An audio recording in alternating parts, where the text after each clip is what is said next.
Hello students, welcome back to the tutorials.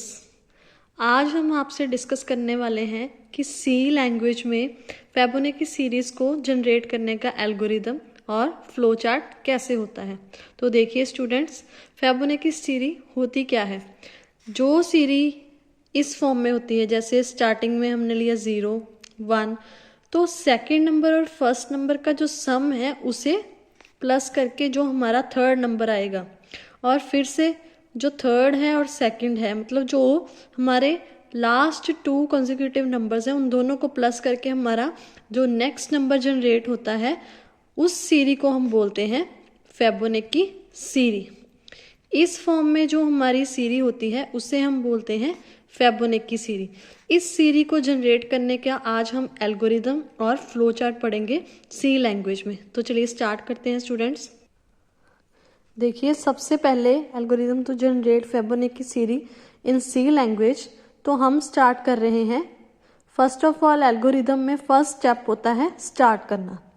Starting के बाद हमें जो जो वेरिएबल्स चाहिए हैं, जिस भी ऑपरेशन को परफॉर्म करने के लिए जो जो वेरिएबल चाहिए उसे डिक्लेयर करवाना। जैसे हमें फेबोनेकी सीरी जनरेट करने के लिए फर्स्ट नंबर, सेकेंड नंबर और लूप चलाने के लिए ये हमारे आयोटा जो आई या जो भी कुछ भी ले सकते हो इसकी जगह पे वेरिएबल आप, और एक सीरी को प्रिंट कराने के लिए वेरिएबल मैंने यहाँ प्रिंट लिया है, आप कुछ भी ले सकते हो। तो नेक्स्ट है उन सब वेरिएबल्स को इनिशियलाइज कराना जिन जिन की वैल्यू हमें ज़रूरत है।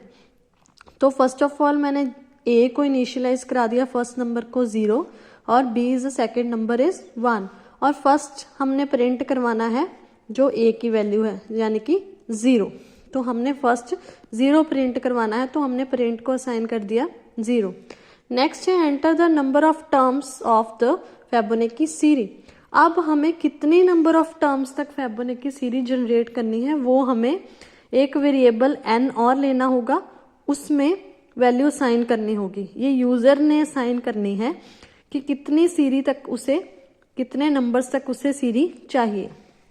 नेक्स्ट है हमारा प्रिंट ए एंड बी, जो हमने फर्स्ट और सेकंड नंबर लिए थे वो हमने प्रिंट करवा दिए। नेक्स्ट है यूज लूप। अब सीरी को जनरेट करने के लिए बार बार वही प्रोसेस चलाना है। जैसे सेकंड और फर्स्ट नंबर को ऐड किया तो थर्ड नंबर आ गया, थर्ड और सेकंड को ऐड किया तो फोर्थ आ गया, फोर्थ और थर्ड को ऐड किया तो फिफ्थ आ गया। तो प्रोसेस वही है, उसे बार बार हमने लूप को चलाना है ताकि नेक्स्ट नंबर जनरेट होते रहे। तो हमने आई की वैल्यू जो थी वो less than equal to n रखनी है। n हमारी क्या है, नंबर ऑफ टर्म्स, कितनी नंबर ऑफ टर्म्स तक हमें सीरी जनरेट करवानी है। प्रिंट जो हमने यहाँ वेरिएबल लिया था जिसको 0 साइन किया था, उसकी वैल्यू थर्ड वेरिएबल ये बन जाएगा अब थर्ड नंबर, उसकी वैल्यू क्या होगी, first number plus second number a plus B. अब जो प्रिंट है उसे वैल्यू मिल गई a प्लस बी की, तो ये प्रिंट को वैल्यू मिल गई 0 प्लस 1 1। अब a को हमने b की वैल्यू साइन करानी है, a को वैल्यू मिल गई 1 और b को हमने प्रिंट की वैल्यू जो हमारा थर्ड नंबर आया है इसकी भी वैल्यू 1 है, तो 1 इसकी होगी 1 इसकी होगी। तो नेक्स्ट टाइम जब हम लूप चलाएंगे तो 1 प्लस 1 2 हो जाएगा। तो a को b की वैल्यू आ जाएगी 1, b को प्रिंट की वैल्यू आ जाएगी 2। तो नेक्स्ट टाइम फिर से लूप चलाएंगे 1 प्लस 2 इज इक्वल टू 3, तो प्रिंट के पास 3 वैल्यू आ जाएगी और b की वैल्यू थी हमारी 2 जो a को मिल जाएगी, और प्रिंट की वैल्यू थी 3 जो b को मिल जाएगी। 3 प्लस 2 5। नेक्स्ट टाइम जब लूप चलाएंगे तो वैल्यू प्रिंट के पास आएगी 5।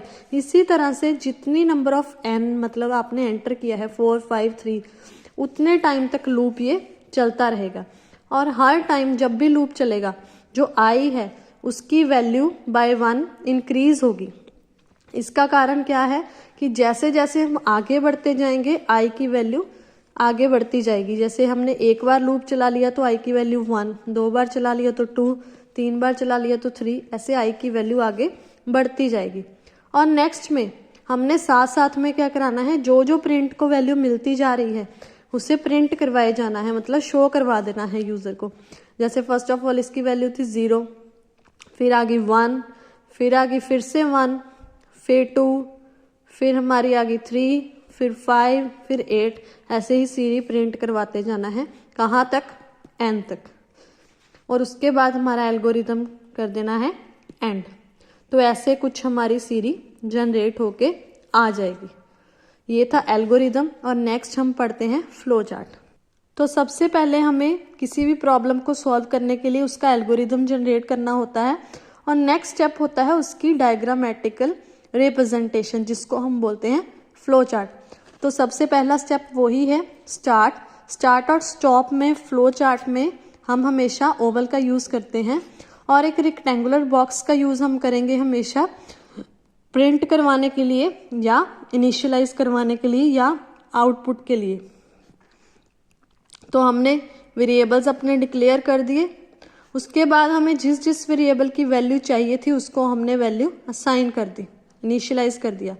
उसके बाद हमने यूज़र से क्या एंटर करवाया, ये हमारा जो पॉलीगन है वो यूज़र से एंटर करवाने के लिए यूज़ होता है।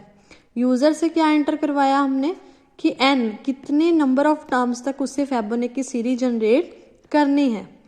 उसके बाद हमने ये प्रिंट वाली स्टेटमेंट लिखी है, ये हमने ऐसे एक हेडिंग टाइप बना के लिखा है, print Fibonacci series is. Fibonacci series को हमने प्रिंट करवाना है। इस लाइन के बाद जो सीरी प्रिंट होगी, जो कि कुछ ऐसे होगी, वो होगी इस लूप के चलने के बाद।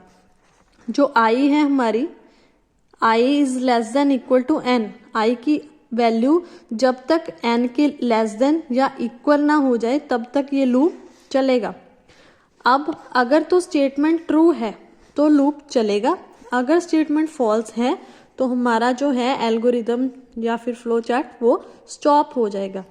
तो अगर आई की value less than equal to N है तो फ्लो चार्ट जब हमारा कंटिन्यू करेगा, हमारा प्रोग्राम चलेगा, तब वही पुराने वाला स्टेप जो हमने एल्गोरिदम में पढ़ा है, जो प्रिंट है उसको a प्लस बी की वैल्यू मिल जाएगी, a को b की वैल्यू, b को जो हमारी शो, यहाँ मैंने गलती से शो लिख दिया, यहाँ मैंने लिखना था प्रिंट, जो हमारा प्रिंट है इसकी वैल्यू मिल जाएगी,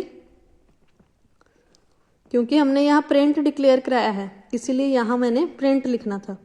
उसके बाद प्लस प्लस आई, ईच टाइम जब लूप चलेगा तो आई की वैल्यू 1 प्लस होती जाएगी। और उसके बाद प्रिंट को हमने, जो हमारा ये वेरिएबल था प्रिंट, इसको जो जो वैल्यू मिलती जा रही है उसको प्रिंट करवाते जाना है। और जब ये लूप फॉल्स हो गया, आई की वैल्यू n से ग्रेटर हो गई, तब ये लूप यहाँ से आके एंड हो जाएगा। ठीक है स्टूडेंट्स, अगर वीडियो अच्छी लगी तो लाइक, शेयर एंड सब्सक्राइब करना मत भूलें, और ऐसी ही आगे वीडियोस के लिए प्लीज़ चैनल को फॉलो करते रहें। Thank you.